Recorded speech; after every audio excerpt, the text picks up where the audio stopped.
Okay guys, I'm just making this like random vlog because I just wanted to show you what anxiety looks like.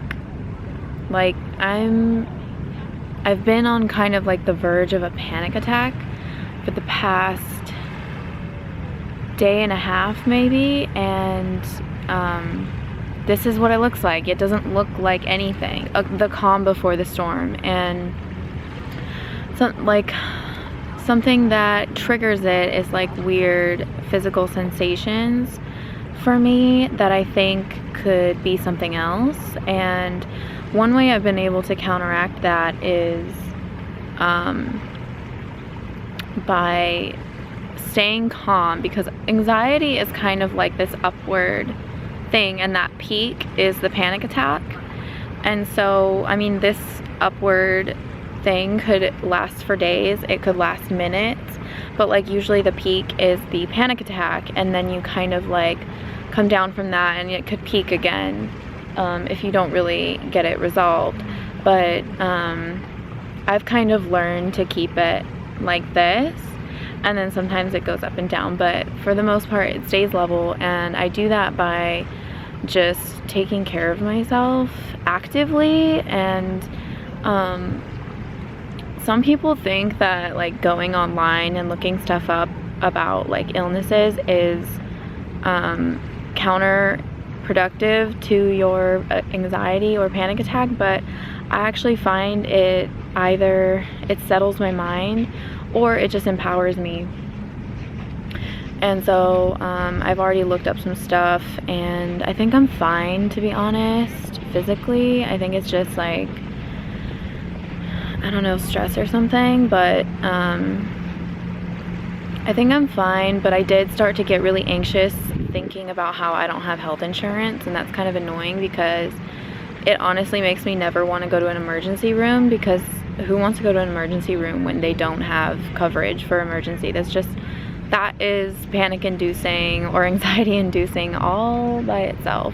So what I really wanted to stress is that you have to actively take care of yourself in order to keep it level, instead of allowing it to peak, because panicking is not always that helpful. Sometimes it can be helpful to release all of that panic, but at the same time, if you don't have to, I think it's a lot more productive to not have to even release all of that panic, to not even get to that point.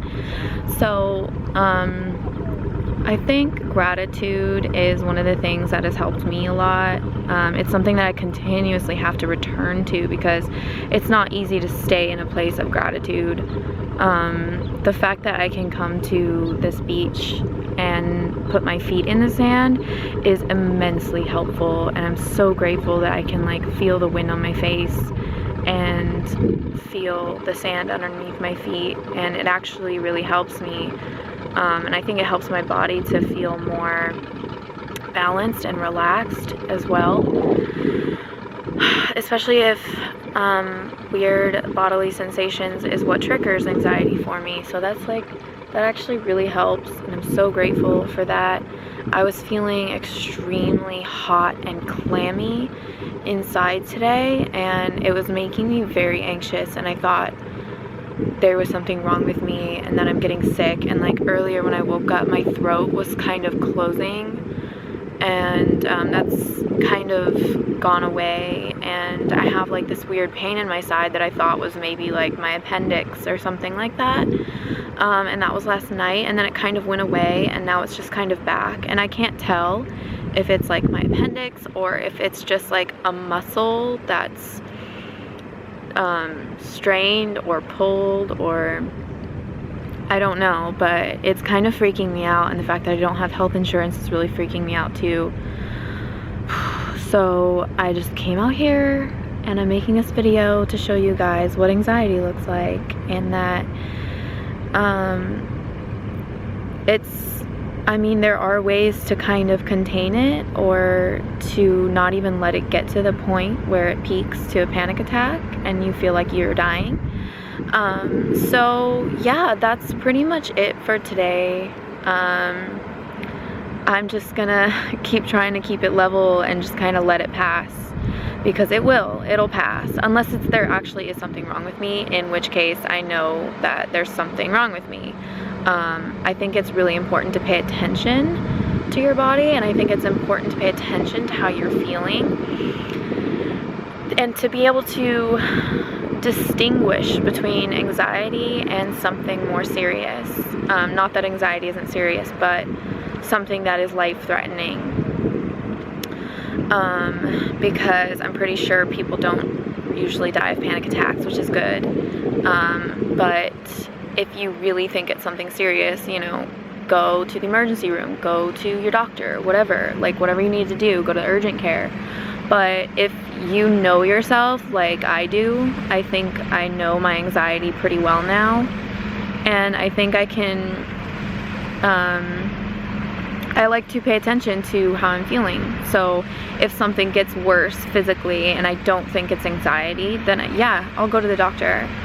But I have experienced time and time again where something feels serious and I wasn't able to distinguish it between anxiety and something else, and I went to the doctor, wasted their time, wasted my time, and wasted all of that panic, and it was just anxiety. That's all it was. And I've never had anything serious happen to me. I've gotten to the point where I thought I had tumors and I had to go get MRIs and stuff, and so I know that anxiety can do that, and it can make you feel like there's something seriously physically wrong with you. And I think I'm to the point where I'm able to distinguish that for the most part. But I'm definitely, you know, keeping tabs on myself and making sure it's not something that's getting worse. And the best thing I can do is calm myself, you know, come out here, take a walk, whatever I need to do, eat healthy food, you know, calm myself down. Sometimes exercise helps me, I don't know, it depends, sleep, whatever. But yeah, I mean, just take care of yourself. Hey guys, so update, it has been 1 day since the last video clip, and yeah, I'm gonna like edit it all together, but I'm no longer anxious, my pain has gone away, totally fine, and so crisis averted, panic attack averted. I feel like this is just an example of, it goes to show that even if you have panic attacks, it doesn't have to last forever. And I'm not saying that I'm never gonna have a panic attack again, but I haven't had one in years, like literally years. And I still get anxiety, but I haven't had debilitating anxiety in many years, because I know how my anxiety is, and I know what kind it is, and I can identify it before it kind of starts, and I know through experience how to deal with it. So one thing I do want to point out though is that every anxiety is different, and your triggers are not going to be my triggers, and everyone has different reasons why they're anxious, and different things that they're anxious about. So like some people have social anxiety for various reasons too. I mean, that doesn't come in one size and shape either, because I mean, social anxiety is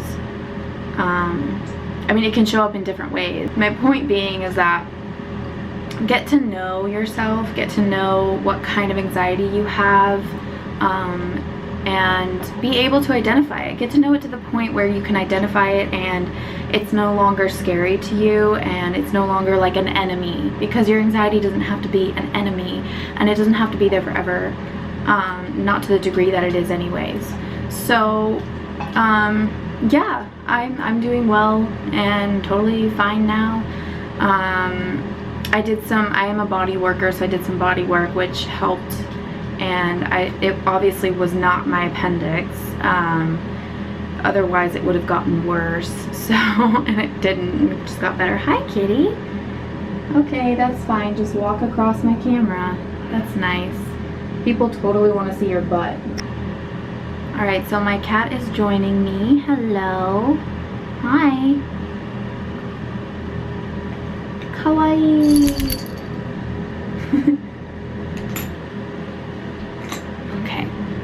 Okay, kitty. Anyways, I'm just sitting here filing my nails. But, yeah, so that's it for today's vlog, apparently, or anxiety vlog thing. I hope you don't have anxiety, but if you do, it's fine. It's gonna be okay. Just get a cat. Just get a cat and everything will be fine. Trust me. Bye. Bye, kitty.